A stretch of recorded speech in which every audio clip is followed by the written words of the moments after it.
We expect we'll continue to have a few showers and thunderstorms this evening, but most should again stay relatively weak. And honestly, the coverage of storms only around 10% or so through 6 p.m. to 9 p.m. as storms largely weaken as we go into the evening. 93 feeling hotter than that, feeling closer to 100 some spots. 82 by 9, 78 as we look toward midnight, and probably low 70s to begin the first part of your Friday as we work our way into a weekend that will have rain chances both days, but a special preference, I think, at this point for Saturday. I think the bulk of the thunderstorms this evening stay to the south. Of course, we'll use Mama Justice Doppler radar to track where those are heaviest here in a minute. Better chances are on the way for Friday. Gabe and I talking before the broadcast here, upping the rain chances just ever so slightly to end the work week, probably continuing that into Saturday as we're looking toward a hot and muggy weekend. And of course, we are tracking just how hot and muggy here in a couple of minutes. Outside, as you'll note here, the temperature change over the last 24 hours, it depends on where you're at. Northern part of the state, more significant on how much warmer we are than yesterday because we've had very few showers, and then of course rain-cooled locations down to the south. So it really again depends on where as to the significance of the impact. Looking on Mama Justice Doppler radar, the storms the heaviest down here, Carthage, back toward around Philadelphia. Look at this loop over the course of the last hour, showing those storms kind of spreading back toward the north and east. Let's get the speed on those, and the way to do that is kind of measure the outflow boundary. That's that line of rain-cooled air that sort of extends out from where the storm is. I'd say at this point here, placing that close to around 20 miles per hour or so, approaching Philadelphia now, moving eventually toward DeKalb, Louisville, and the Kosciuszko area. Again, we'll check a couple of our cameras down there. Forest, we've had some thunderstorms close by, but Carthage, where we start our tour, 93 degrees there, and feels like it's around 97 with some showers evident on that camera lens with the North Mississippi storm chasers. Philadelphia, not in the right spot there, or at least not yet to see some of the showers. Still showing up with the low 90s at this point in time. As we swing back there toward Forest, again, a little darker. Shows 95 degrees, the latest update nearby there. Again, depends on exactly where that reporting station is, but certainly showing some of that rain, somewhat cooler air spreading back toward the north and east. So that's what we have, again, approaching Philadelphia, moving there, generally speaking, toward around Kosciuszko as well. Not a lot of lightning strikes. On the zoomed-in view, we only show 5 lightning strikes over the last hour, and you'll notice that quantity of lightning strikes going from the thousands down to upper 700s there. Listen, that is a decrease, and a decrease in lightning is almost always a very, very clear indicator of an overall weakening trend. In saying that, still showing some showers out here near Rolling Fork, expanding back there toward Hollandale and Belzona, and eventually working their way farther to the north. But storms, I think most prevalent back out into Alabama once again. And the northeast part of the state largely spared. Whether that's a good thing or not depends on your situation, but not receiving much in the way of rainfall. And that means, again, stuck in the heat. As we track here on the next few hours on Futurecast, you'll know storms, again, those ones we're looking back toward the south, continue to expand back toward the north and east, mostly gone by around 10 p.m. Maybe a couple sprinkles that shows up there from Haleyville back toward Jasper and Tuscaloosa. But most of those, again, staying on the Alabama side of the state line, and we stay mostly clear as we head toward 3, 4 o'clock in the morning for early tomorrow. But you can just kind of make out, if you look closely, some of the dots there coming up from the south, a sign of moisture continuing to work its way northward, and eventually will have a bigger impact on some of our rain chances. Still, if you look back to the east, you can kind of generally see again that spin with that upper level system still falling apart. And our next storm system that might have any sort of changes with it stalled up to the north and west. It's part of the reason why we continue to build those temperatures day by day. 73 in the morning, yes, we're 82 by 9, 91 by noon. And with mid-90s for actual temperatures, it'll probably end up feeling like it's over 100 for a lot of spots. We're up to 30% on those rain chances trying to pop up into the afternoon and into the evening. And that is a trend, again, we will continue with heading into this upcoming weekend with rain chances likely on the way as we look toward both Saturday and Sunday, with a slight preference on Saturday. We're timing that out coming up here in a couple of minutes, but 60 seconds away, it's the latest news headlines of the day with our Emily Leonard. Mississippi Live News right after this. Looking for a place to finally call home? At Tupelo Home Center, we make it easy. From finding the perfect home to making financing a breeze, we'll take care of everything. Your new home is closer than you think. Pre-qualify today at TupeloHomeCenter.com. People are like Bulldog Burger Company. Great burgers. Okay, stop right there. Yes, they make the best burger you ever had. Never smashed, but that's not all. Look at this chicken BLT salad. Just look at it. And a chicken sandwich? No. Come in here. Get closer. It's the chicken sandwich. Wait, where are you taking that? Come back! Oh, that's good. Boys and Girls Club of North Mississippi presents Dance Like the Stars 2026, Saturday, August 8th at the Huntington Bank Arena. Floor seating is $50 and general admission seating is $20. All proceeds benefit the Boys and Girls Clubs of North Mississippi. For more information, visit bgcnms.org.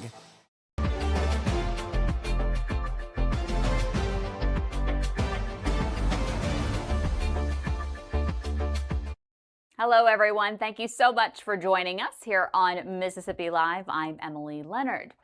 Should off-duty Tupelo police officers wear their uniforms while working private security? It's a divisive decision. Some people like it, some people don't. A few people are pushing back on a deal letting Tupelo officers wear their gear while working for signal security at the North Gloucester Street Walmart in Tupelo. One person told the council Tuesday night it sends the wrong message, treating shoppers like potential criminals instead of people deserving respect. Tupelo Police Chief John Quokka sees it a little differently. He calls it a win-win, saying it's already cutting down on calls to the store. Quokka says the city isn't even paying for the extra officers, calling it more visible protection at no cost to the taxpayers. Council's president, Lynn Bryan, says the council has no appetite to reverse this decision, at least for now. You can read this whole story in the Daily Journal.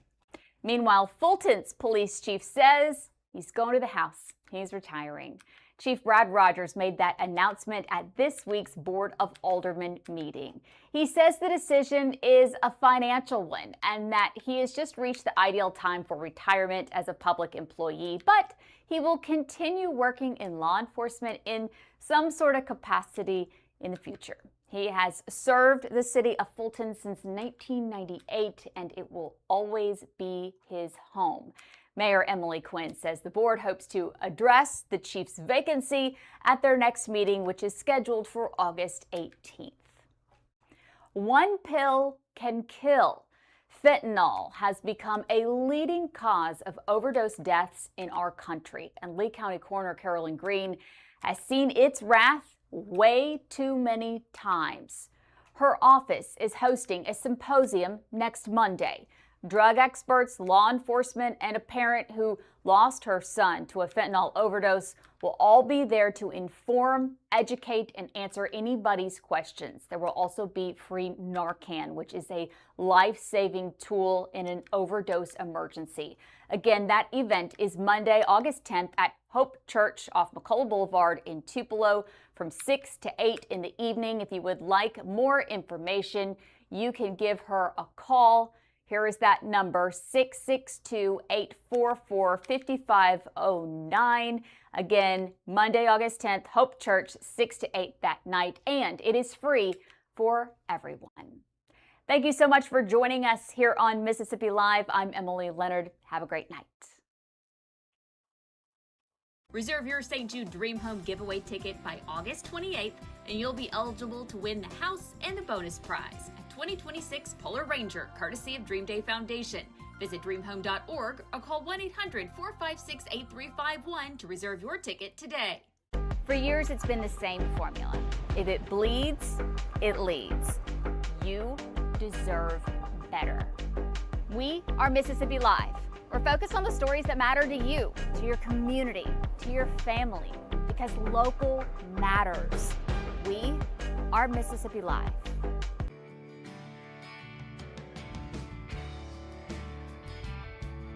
Dust off your favorite shotgun and sign up for the Natchez Trace Council Clay Classic. Call 662-842-2871 or visit natcheztracecouncil.org. Right now, from the Mississippi Live Weather Center, here's Mississippi's Chief Meteorologist, Matt Laubheim.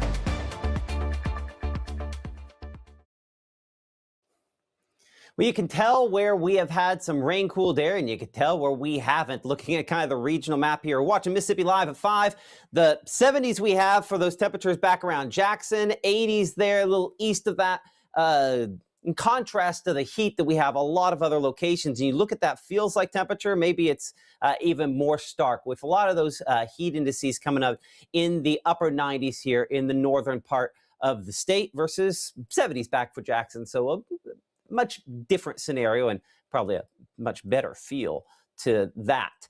We are tracking some showers back here from Carthage to Philadelphia. We talked about these a moment ago. These are working their way back toward the north and east. I'm looking from the radar site up in Monroe County, so it's not as close in on these, but we're seeing, again, the tops there still gradually with the movement.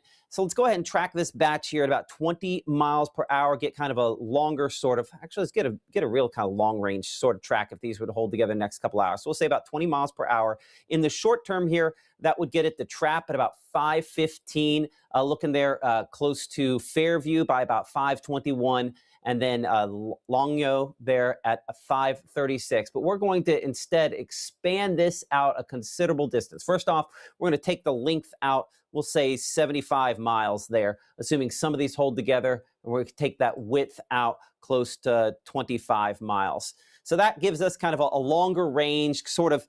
I like this cone track here because these will continue to expand as they move outward there. So Pearl River about 5:21, 5:36. I mentioned Luengo there a minute ago.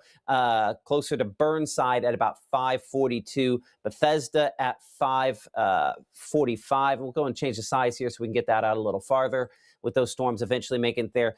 About 6 o'clock, I mentioned Noxapater. Louisville about 6:30. Sugarlock 7 o'clock. Again, that's assuming it stays at about 20 miles per hour. Let's double check that just to make sure on that speed, because that's what it looked like, but as they're bubbling ahead, let's make sure we got it right. Yeah, about 20 miles per hour there. So eventually Columbus, if these could hold together, it's 8:30, so that's a considerable time from now before that would be the case. Looking back up to the north and west, we have some thunderstorms that have kind of popped up out here toward Rolling Fork and locations a little bit north of town. Our camera there with the North Mississippi Storm Chasers have a pretty decent shot on that storm there, just showing again the rain on the north side of town falling down, and that temperature. That's one to like there, sitting at around 80 degrees, feels like 84 because of the rain-cooled air falling out of that. And again, appreciate our partners there with the North Mississippi Storm Chasers for this camera network here across the northern part of the state. Sliding over to Macon, it's a different story. It's got some puffy clouds, and those storms sort of head in your direction. It's just going to take a long time before it gets there. Our Fastnet camera sitting at 96 degrees, feels like 99. That wind out of a southerly direction. New Albany reporting station not showing up. Of course, got that traffic slowed down a little bit on the eastbound lanes there, I believe, as we kind of look back toward the Sportsplex on this beautiful but hot Thursday evening. Wide shot here shows some strong thunderstorms back out there toward Missouri, and the next front that gets close never fully passes through the area. Looking at the long range on the Storm Prediction Center on our risks, the risks up there for today, they do not fully shift down into our area, at least not at this point. That's not to say we don't have a couple stronger thunderstorms on Saturday, but we don't have necessarily the organization to make a lot come about. Now, looking at Futurecast for this evening, still a few isolated showers kind of popping up with that batch moving up from the south. It does have one going up here toward Corinth.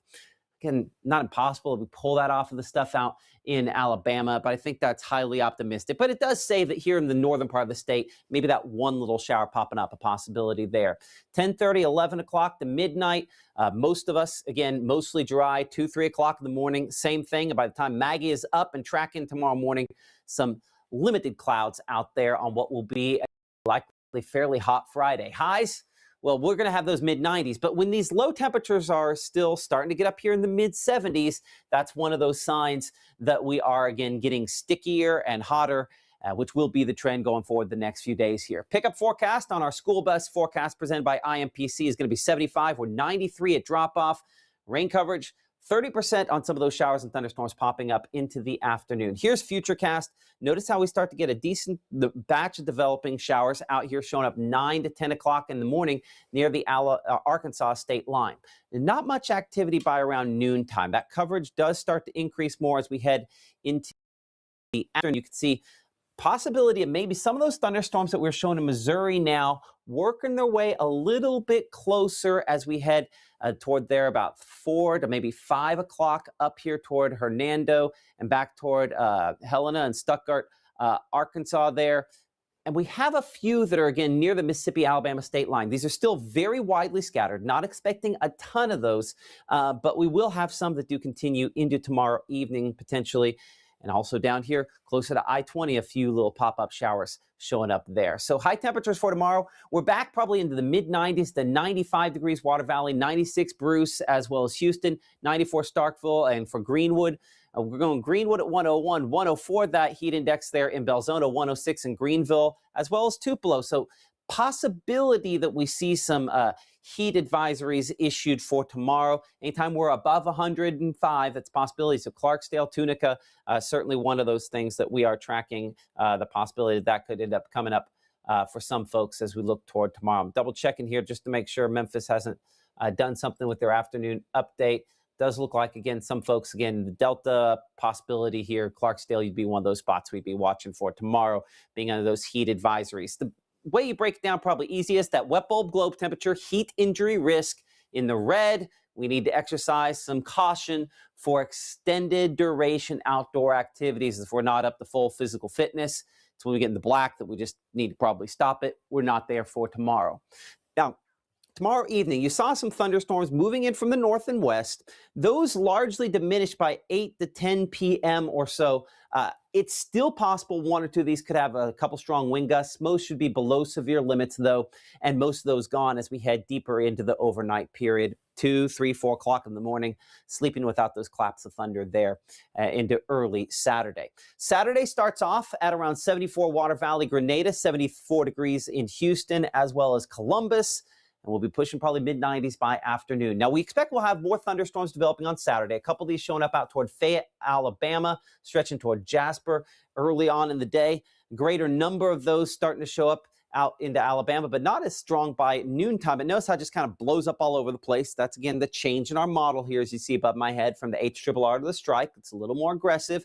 I think the HRRR probably underdoing it a little bit a moment ago. It does show, again, some of these getting deep and dark enough to possibly have some gusty winds with them. Hailstones not impossible, but not particularly likely out of this setup. But you notice there is a general, somewhat organized movement on this little spin that you sort of see here. Sometimes we call that a mesoscale convective vortice, but there's just this little wave moving through here potentially on this. So we are going to break down how that impacts the rain and storm chances and positioning, and honestly, frankly, likelihood of it positioning out just where it is coming up during our 6 o'clock broadcast. But we're 94 in Clarksdale, 93 degrees in Tunica and Senatobia for highs. Again, hot enough will bubble up some of those storms. It's not everybody, but again, quite a few of us above 100 for the heat index on Saturday, and some spots were in excess of 105. So heat advisories once again on the table as a possibility there by your Saturday afternoon. Looking at that heat injury risk, what we call the wet bulb globe temperature there. Again, you see how we have it, elevated on Friday, Saturday, Sunday. Ooh, this one here, I must have dropped in the wrong one there. Give me a moment. I think I dropped in the wrong one in my list here. So let's go ahead and get the right one there. Oh, I know what I did.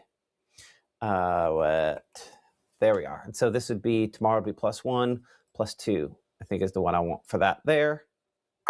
Give me a moment for this to go into play like it's supposed to. And there we are. That's what we want to show because, again, the heat injury risk by your Saturday is most significant out here in the Delta. And some spots are into the black. That is what we call extreme, and that's enough that we don't need to be out there mowing the lawn and that. If we can go early in the day, obviously, that would be better. I know it doesn't always have the best cut on the lawnmower when that's the case, but certainly that would be our recommendation there. And 7-day forecast has us at 30% on that rain coverage again on Saturday. Now, we are hopeful that by Sunday, those rain chances become somewhat more limited, but by Monday and Tuesday of next week, we've kind of not completely gone off of the rain chances, but we've been able to reduce them a little bit more to maybe even only 10% coverage by Tuesday of next week. Notice high temperatures stay pretty similar almost every day, somewhere in the lower 90s.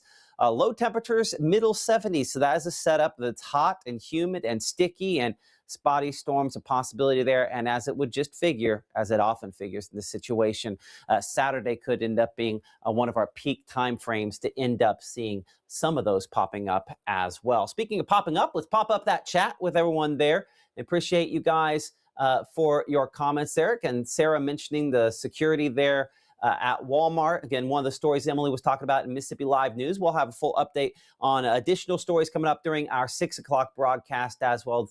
She and Caleb have been working real hard on that throughout the day, and just appreciate all of you guys for your support of us here on Mississippi Live. If you have not taken the time, make sure to download our app. Our next live broadcast is going to end up coming at 6 p.m. On the weather side, what we're going to be focusing on at 6 o'clock is the storm chances on Saturday. Now, I talked specifically about that changeover, how Strike is trying to enhance some of those rain chances on Saturday. We're going to look at both Friday and Saturday using both our triple threat as well as our storm finder to kind of analyze, how heavy some of those stronger thunderstorms could be. Again, we don't expect them to be too over the top, but it's an important thing to be able to kind of analyze and time out there.